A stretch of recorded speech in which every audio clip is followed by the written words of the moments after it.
All right, welcome back to my channel. Good morning, good afternoon, good evening, depending on your time zone. So, I have few things to share with us, although the video may be long. But before we go through that, I want to encourage you to like the video and subscribe to the channel in case if you are new. So, we all know what is going on between Nigeria and Burkina Faso. We have been talking about this for some days now. And the reason why I actually focus on it somehow is because I understand that some of us are kind of we don't understand how other African countries or even European countries what it means to be a Nigerian in their midst. Like when Nigerian is mentioned, when Nigeria as a country is mentioned, what comes to their mind, and how other African countries are now seeing Nigerians and Nigerian government as case may be. So without wasting much of your time, I want you to go through this with me. Please make sure you like the video and comment. If you don't mind, you can share it on any platform of your choice. Now, we all know that West Africa is somehow divided into two, and some people, some countries, so many countries are with Ecowas. Then three countries decided to make break away from Ecowas early this year, 2025, and they break away not because they hate other African countries, but they want to pull out from the West. I mean the European countries that are help bend in sucking the natural resources to make sure that they enrich themselves and impoverish Africans. These countries are called AES, that is Alliance of Sahel States, which comprises of Burkina Faso, Mali, and Niger.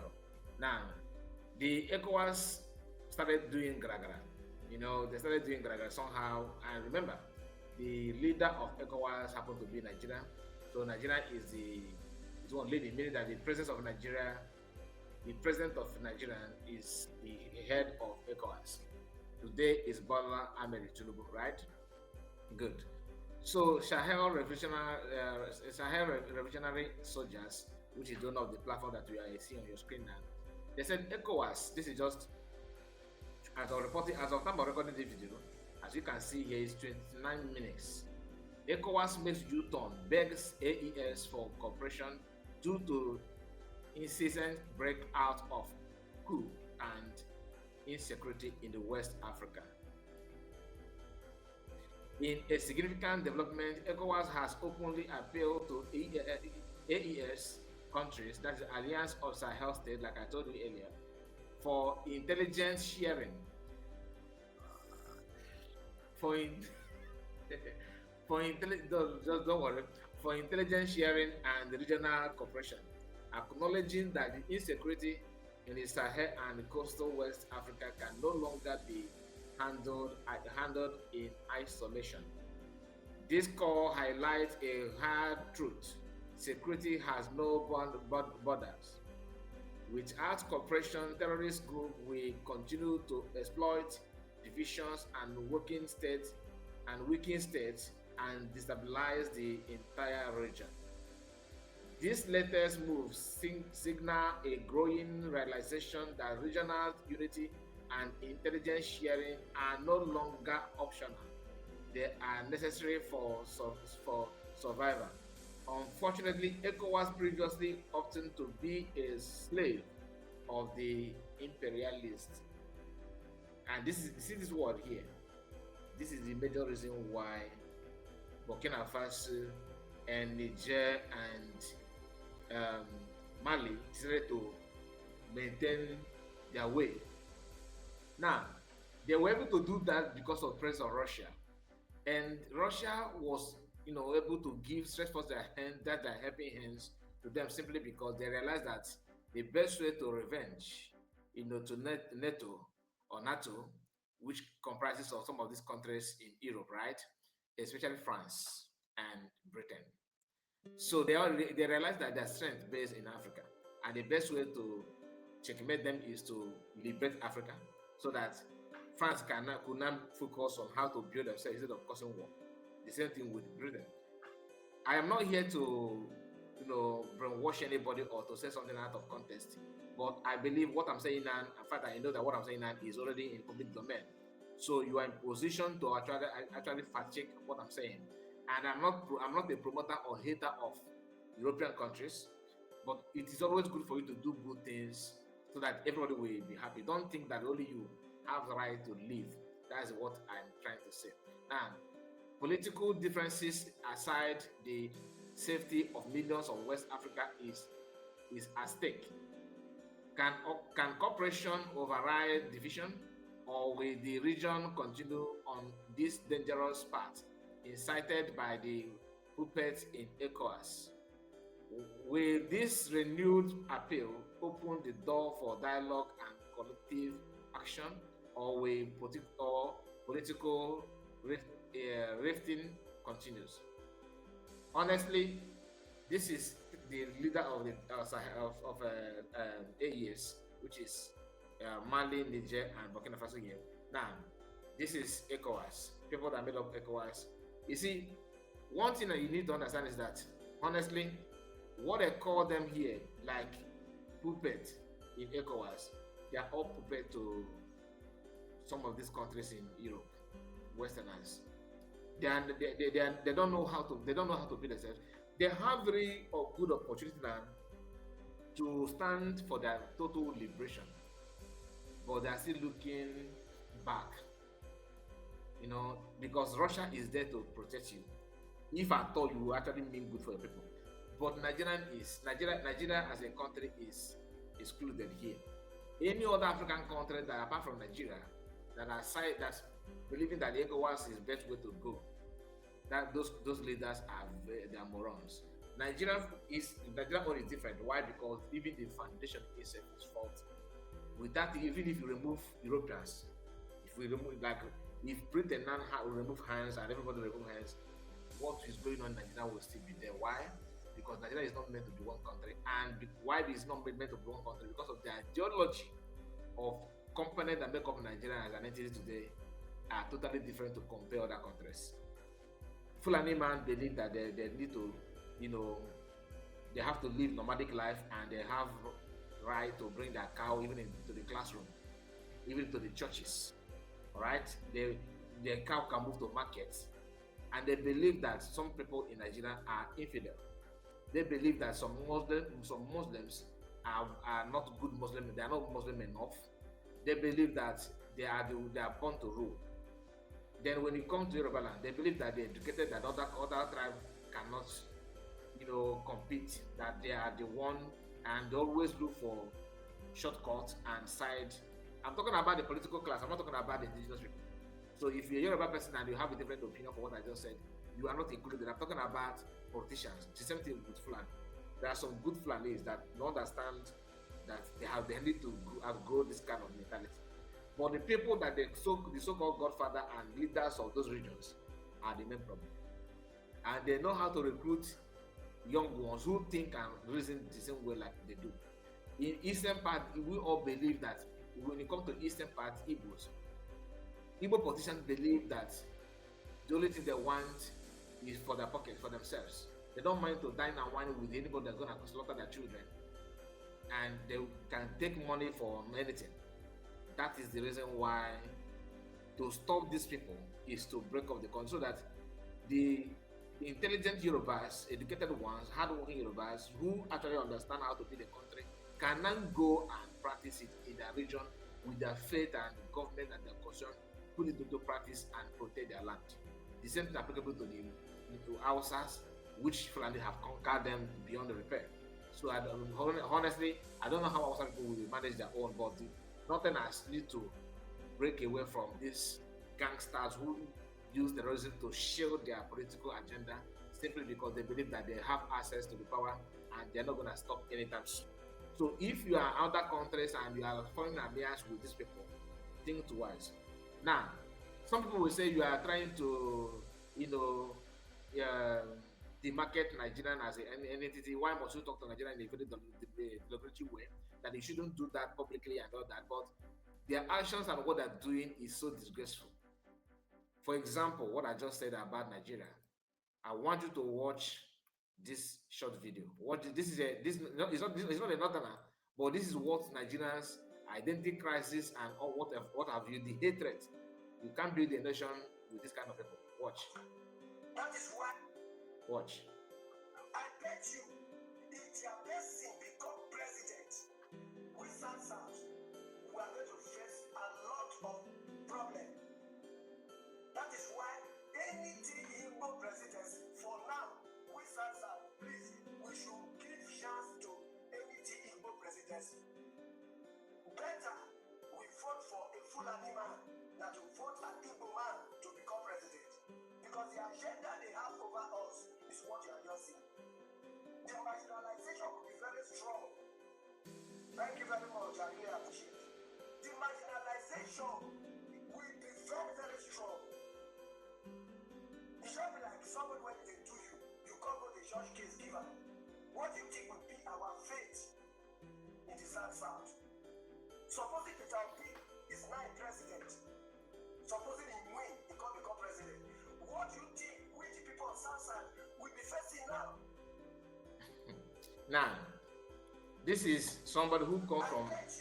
Hold on, let me pause the talk. Now listen. Read. This person is Ayo, a Yoruba man, sharing this video made by, I believe, Urobo man. I think they said Urobo. Did they mention the part where he come from? Almost South. Okay. He said Biafra means evil to Urobo. Yeah, he's Urobo man. Biafra means systematic ethnic cleansing, South invasion agenda, and Igbo supremacy agenda. God fight our enemies. Now, this is a Yoruba man sharing and celebrating division in this eastern region.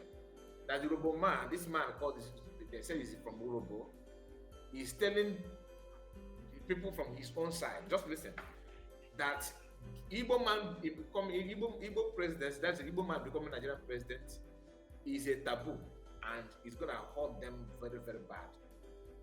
That they should not support it. That it's better to support Fulani than to support Igbo man. That the supremacy and everything, the marginalization will be strained. This man, Igbos don't have anything to do, like to drag with Yoruba person. Igbo don't have anything to marginalize anybody. Igbo have not conquered any tribe or forced themselves on anybody. This is not something that I need to start talking here. Why am I touching this? A country that wants to strive, that wants to progress, cannot have this kind of mentality and this kind of ideology. The best way to end this menace is division. For example, a Yoruba man is spreading this thing, this hate, so that the power can only remain with Yoruba man and Fulani. Then somebody who comes from Europe and other ethnic minority group from other part of Nigeria, what gives them joy is to see Igbo as a majority, suffering minority like them. So anytime that Igbo man want to pull out from that minority, it makes them sick. They prefer to have one master. As long as Igbo man is seeing that person as a master, they are contented. How can you survive with that? Knowing fully well that you cannot even progress. Even you talking, you already been marginalized. Yoruba man can never ever become president of Nigeria. Do you understand? But he's okay with it, as long as Igbo man is not president. So you, as an Igbo man, how will you feel? There are people that are suffering what you yourself are suffering, are hell-bent that keep on clamoring for continuation, for the continuity of this marginalization, as long as you Igbo man is suffering what they themselves are suffering. Everything about, even when the system in Nigeria is full of disgrace, they don't care as long as it's not like everything they are doing is about Igbo man. You need to suffer. You need to suffer. They are contented with that. My question to you is, how can you survive with that kind of mindset? It is not possible, my people. There's no way you will succeed. There's no way you will progress. That's what they don't know. And the disgrace, like I told you, is so many. They're like, you can't. I don't even know where to start counting it. I don't know where to start counting it. It is so many. Very, very good. You can't even point one thing and say, okay, let me just solve this and I'm okay. No. Anywhere you go, everywhere they go is a problem. It is one of the most difficult things in this modern age is to be a Nigerian.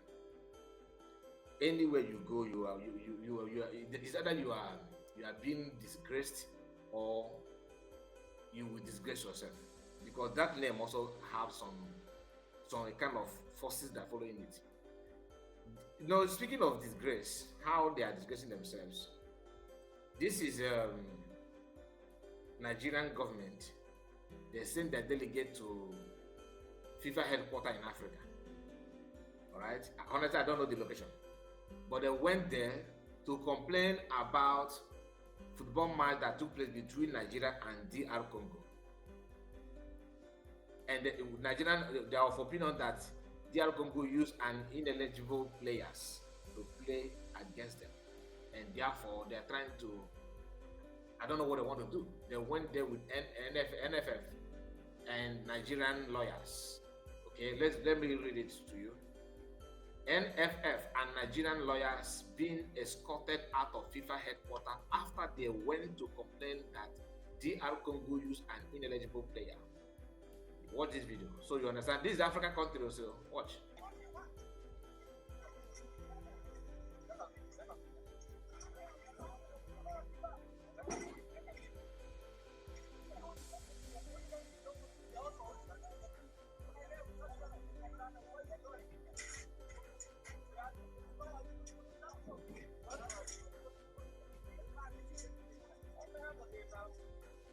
Now, you see how they push them away?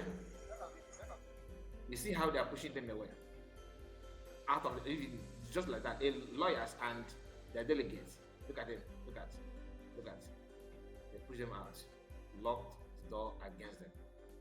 And somebody will be on his platform telling you, Nigeria is the giant of Africa. We have this, we have that, trying to flex their muscle, that what they can do, how they will deal with Burkina Faso. You know that your government made a mistake. Simply to admit it or even to talk about it, don't want. And they are calling for war, trying to show Nigeria have how many so jets.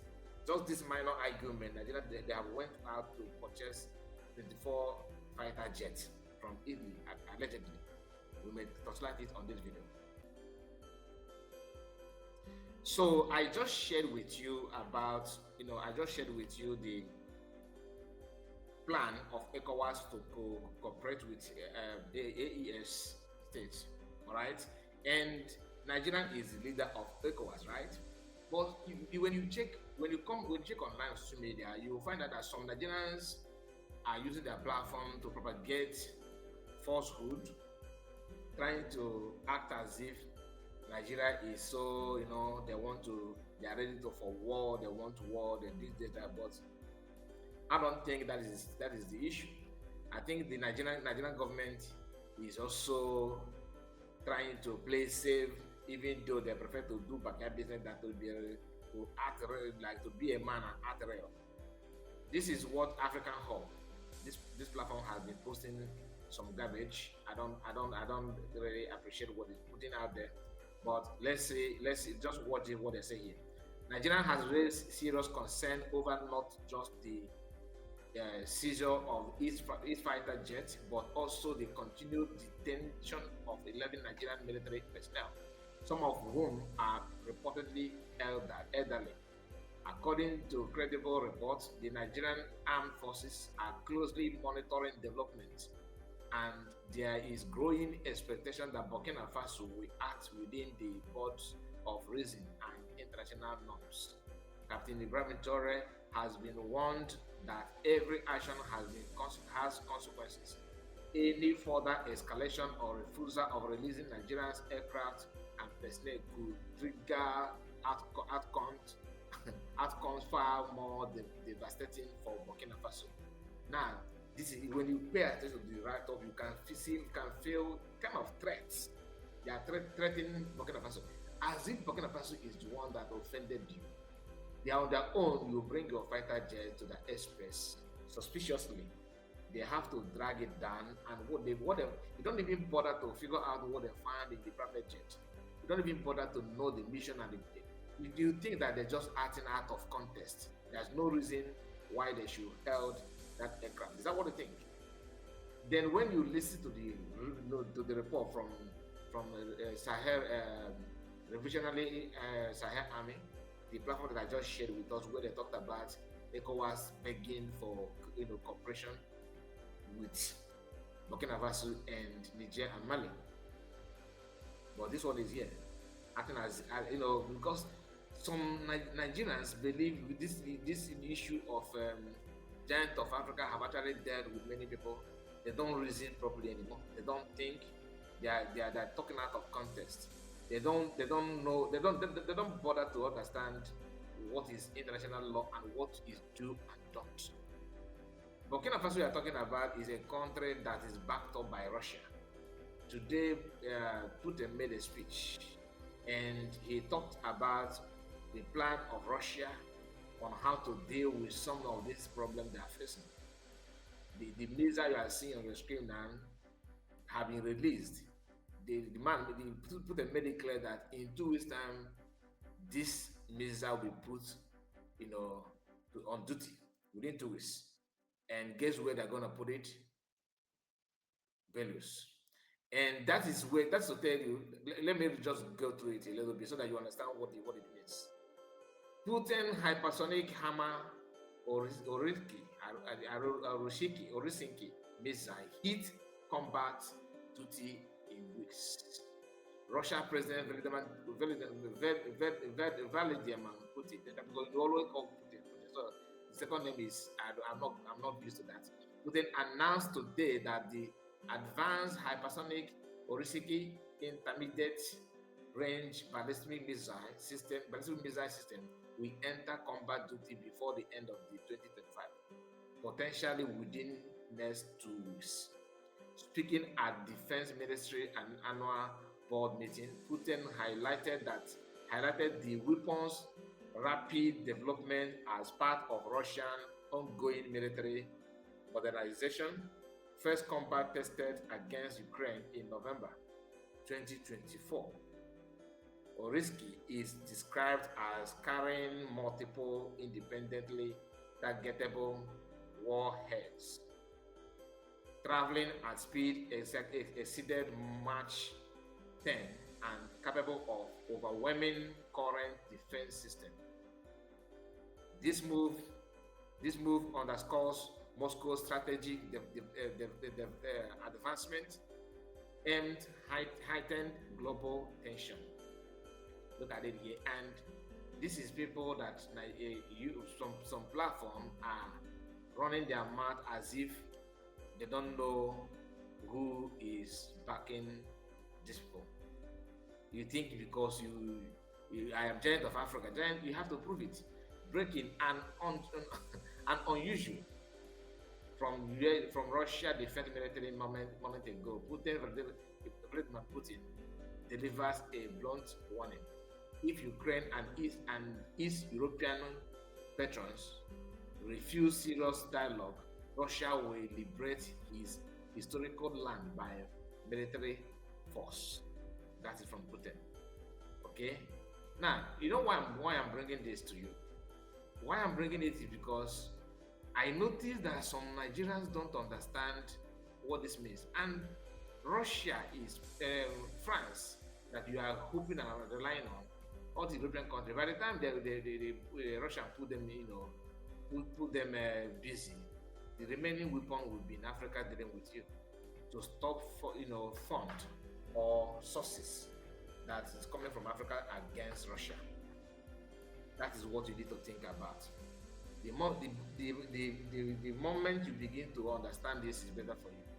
But thank God, not everybody in Nigeria, are deluded. Some are sensible, like they can think for themselves.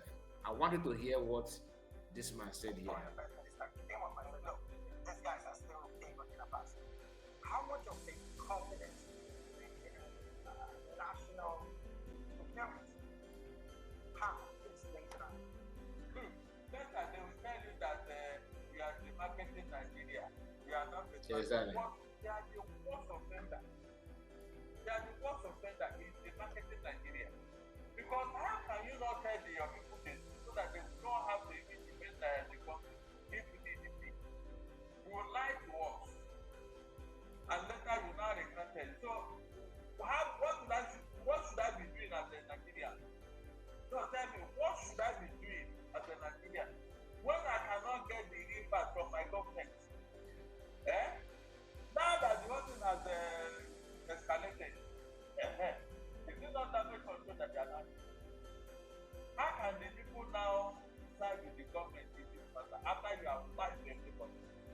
Barrister, under previous administrations, similar cross-border victims were quietly resolved with Ecowas. And of course, under this present administration, we're not seeing anything of that. Everything, yes, under their watch, the ECOWAS is now scattered. If we say Nigeria has lost her respect, particularly on leveraging what it once was as the big brother in West Africa. When you say lost our respect, it's another statement. We have dropped the ball on all fronts, economically, politically, militarily. Anywhere you can look at it, Nigeria have dropped the ball. And that is why we are getting this embarrassment and insult from Burkina Faso. That is why we are getting this insult from more Burkina Faso. That is what happens when you refuse to do this, when you refuse to take responsibility, when you refuse to do the needful, the right thing at the right time. This is what Nigeria is suffering today because of bad leadership approach. So, when you have refused to do what you're supposed to do, what comes out with it. Nigerian government is, in fact, I don't know how to describe it.